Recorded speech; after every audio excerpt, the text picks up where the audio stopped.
Welcome everyone back to weekly weather updates, and in today's video we're going to have a look at the latest from the live radar, run through the UKV, have a look at the precipitation and the temperature over the next 5 days. And it is remaining fairly average to above average in terms of temperatures, but it is going to be really quite unsettled. A lot of frontal rainfall around, but not only frontal rainfall, we're going to see some quite decent convection going on as well. With those slightly warmer upper air temperatures and the strong sunshine, we're going to see the start of the convective season, and we're seeing that at the moment with some heavy thundery showers breaking out through this afternoon, and that could continue over the coming days. Wherever we see a bit of sunshine, could see some heavy thundery showers popping off. But as we'll see in the longer range, it's not looking likely it will turn bitterly cold once again, but there definitely is a trend from some of the models that perhaps for the end of the month we could be going average to below average once again, perhaps even cold for parts of the north, maybe some snow in Scotland and perhaps some frosts more widely. Definitely a signal from some of the operational runs and definitely from the ECMWF ensembles as well. Very bullish today on a bit of a colder spell towards the end of the month. So if you are enjoying these slightly milder temperatures that we have compared to the last couple of weeks, where temperatures are now sort of in the mid-teens instead of being in the mid-single digits, because sort of 5 to 10 degree boost in most areas, it could once again get a little bit colder towards the end of the month. But we must emphasise the air masses to our north are running out, so even a direct northerly this time of year will not produce temperatures much below sort of 5 or 6 degrees quite widely. So it isn't going to be bitterly cold, but it could be a little bit of a shock to the system after looking like you have another week or two of milder conditions through the middle part of this month. So do remember, if you enjoy my videos, make sure you like and subscribe, and remember to follow me on Twitter as well. The link's in the description. Now, if you do start on the live radar, you can see at the moment we do have quite a bit of rain around today. We've got this heavier spell of rain in the east, a bit of frontal rainfall, a little low pressure system moving in, but most areas haven't got that frontal rainfall. A bit more widespread rainfall through Northern Ireland, parts of the Republic of Ireland, but elsewhere it is a showery outlook, and we can see the signs of a bit of the convective season taking off. Some of these showers through the south, and especially in northern areas, you can see some of those brighter colours indicating some quite heavy torrential rainfall, and you can't even rule out a few areas of lightning within this and hail and generally thundery outbreaks. And these do look like they will continue over the next few days. Wherever we see clearer skies and we see these showers popping off, they could be quite heavy and thundery. The real start of the convective season, which we do see this time of year, but this is sort of the real first signs we are seeing so far through 2023. So it's generally a pleasant day if you avoid these showers, especially parts of the Midlands today look pretty decent, but of course some of these heavy showers could pop off there where we do see a bit of sunshine. So that's always the issue when we have this sort of pattern. It can be generally quite sunny, can be quite pleasant, but that can allow these showers to build, and then we see a big outbreak through the afternoon. So we've got to keep an eye on this. If you are looking for some sunny, brighter, perhaps even slightly milder, warmer weather, then perhaps the next couple of days will be decent, but there will be quite a high risk of some of these heavy thundery showers, as you can see quite widely through the country at the moment. Now, do put on the temperatures around 1 p.m. It's a generally pretty mild day. Widespread yellows here, especially down the spine of England. Some thick yellows there indicating temperatures perhaps even pushing 15 degrees or so. So pretty mild. Some would even say quite warm compared to what we've had recently. But again, nothing especially warm. It is slightly above average for the time of year. And these sort of temperatures will continue over the coming days. Now, if you do look at the UKV and have a look at the precipitation and the temperature over the coming days, you can see generally those heavier showers breaking out through this afternoon will continue to break out, so perhaps peaking around 3-4 p.m, so probably by the time this video is coming out. So make sure you look at the live radar if you've got any plans for the rest of this afternoon into the evening. Some more heavy showers could break out in the far south through latter this evening, but again, it does look likely to be more of an organised area of rain, and does look likely to reduce in intensity, at least inland, perhaps towards the coast, still looking quite intense.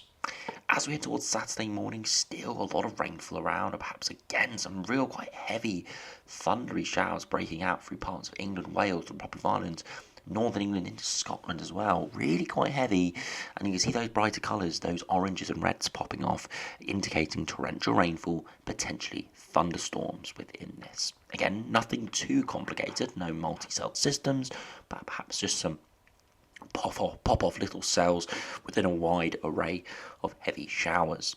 Now it'll continue through the afternoon, but inevitably once the sun does start to set, around 6 p.m. or so, the showers do fade away, and by 7 p.m. you can see they're pretty much non-existent, all because they're triggered by the strong sunshine.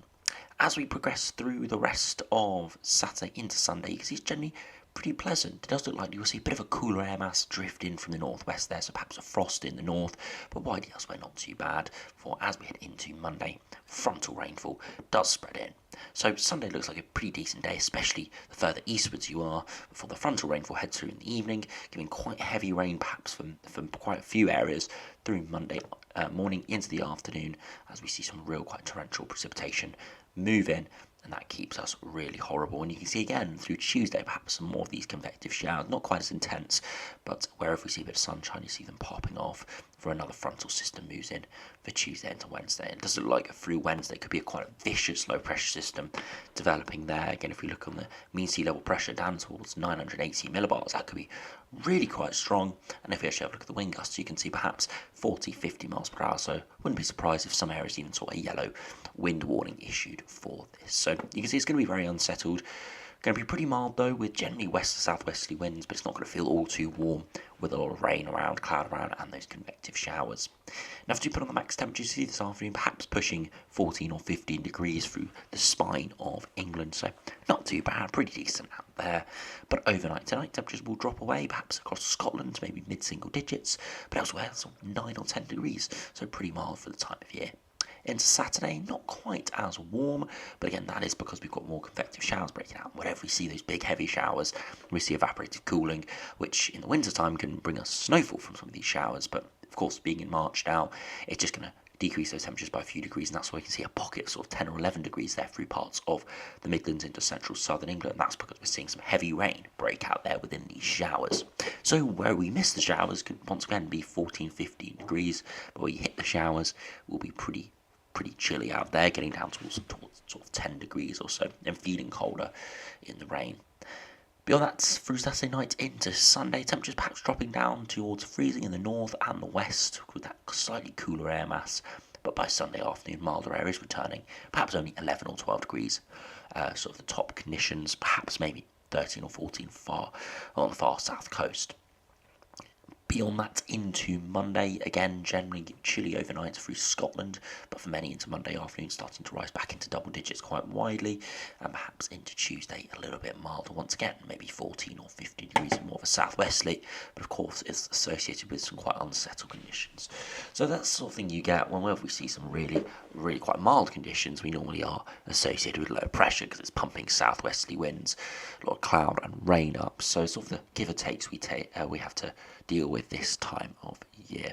So you can see it's not generally cold at all, it's generally average, slightly above average at times with a lot of precipitation around, especially frontal rainfall, and of course those heavier showers that could break out through some of the afternoons in the coming days.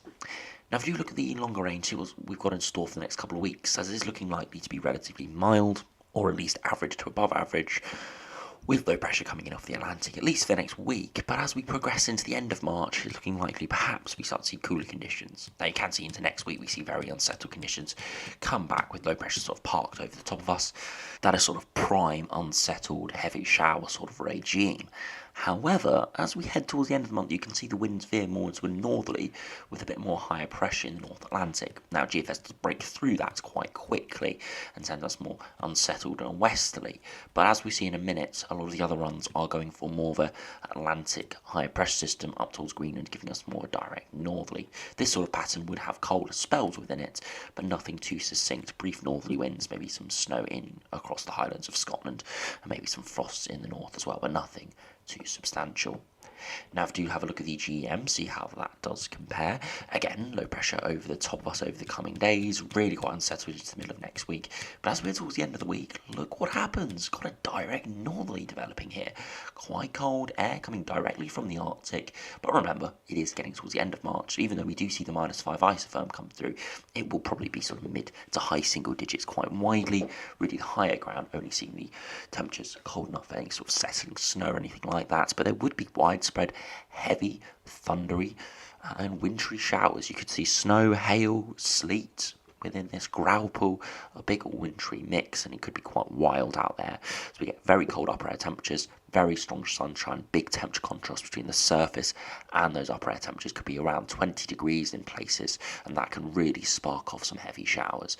We do generally see these sort of patterns where we've got the name of April showers. Generally, it's not this much cold, it's not this really cold air mass, it's more sort of around freezing at upper air temperatures, freezing at 850 HPA, not sort of -5 to -10 that we see in April that gives those heavy showers. So we could see something even heavier with this sort of pattern, and colder overnight as well with overnight frosts. So this would be quite a shock to the system to end March. But once again, there is a lot of uncertainty with it. But there definitely is a trend, perhaps, towards this sort of colder weather right towards the end of the month. Now, if you compare it to the ECMWF, again, low pressure in control at the moment. More of a westerly flow over the coming few days, very unsettled. But just as we saw from the GM, a bit more of a northerly flow there. Not quite as big as Atlantic Ridge, but right towards the end of the month, we do see cooler or colder air come in for a time, but probably only lasting 24 to 48 hours, maybe up to 72 hours. In the far north, and under high pressure could be a bit of a frost there. So nothing too severe, but still a little bit of a cooler or colder spell, and we'll just have to keep an eye on what happens with that. But definitely signs it could go a little bit colder once again towards the end of the month. Again, probably signs of a continuation of the effects of the southern stratospheric warming, but of course we will just have to see what happens. Best way to have a look at the probabilities with it is to look at the ensembles. Now, if we look at the latest GFS, you can see generally over the next week, it's average to slightly above average, with quite high precipitation at times. Perhaps towards the start of next week, brief spell of dry weather, as we saw perhaps through Sunday and Monday, before it does turn unsettled once again around sort of Wednesday time. But as you can see, towards the last few days of the month, it does trend average to below average, with some quite cold runs appearing. But still generally a few milder runs, and it just comes about average to slightly below average, but still high precipitation, so it could be quite unsettled and cool to end the month. Now, if you look at the dew points, you can see where the temperatures are coming from, the upper temperatures and the air masses are coming from in the next week or so, generally 5 to 10 degrees dew points. Again, that's Atlantic air masses, but it trends more towards low single digits, if not towards freezing in the longer term, indicating cooler continental or Arctic air masses and probably most likely northerly winds. And you can look at the 2 meter temperatures and you see a bit of a downwards trend in the longer term, really only towards sort of 8 to 10 degrees, nothing too cold, because we are getting to quite late in the year for any proper cold weather. But you can see over the next week or so, temperatures widely in the low teens. So not too bad, but not particularly great either. And most likely the month will come out average to below average in terms of temperatures. A bit of an anomaly compared to what we have had over the last few years. We hardly do get temperatures below average for sort of monthly anomalies. And if we just look at the ECMWF ensembles, you'll be able to see that a little bit more bullish in terms of a bit of cold weather towards the end of the month. Definitely average to above average over the next week. But look at that, around the 25th, we go below average and stay fairly below average all the way to the end of March. Unsettled, and those upper air temperatures perhaps even trending towards -5 from quite a few of these ensemble members. That would be really quite cold, would be quite big overnight frosts, quite widely, could be quite damaging being late in the year, and there could be some wintry showers around as well, especially if those upper air temperatures get down to that -5 level or below. We could see widespread wintry showers. Again, not expecting any settling at all apart from northern hills, most likely really only the highlands of Scotland. But there could be some heavy graupool, hail showers, and of course with the strengthening sunshine, we could see some big convection, some big beefy showers developing if we saw a pattern like that. So definitely, we haven't seen the complete ends of any cold weather for the start of 2023, but definitely for the next week or so, not expecting anything majorly cold. Perhaps though towards the end of the month, something a little bit below average to come back, but we will have to see what happens with that. So anyway, thanks for watching. Hope you enjoyed. Make sure you stay safe out there over the coming week or so. So you have got quite wild weather at times with some heavy thundery showers, but also a lot of associated with that convection, but also a lot of frontal rainfall and perhaps some stronger winds as well. But anyway, thanks for watching. Hope you enjoyed. Subscribe if you're new, and I'll see you again for another video soon.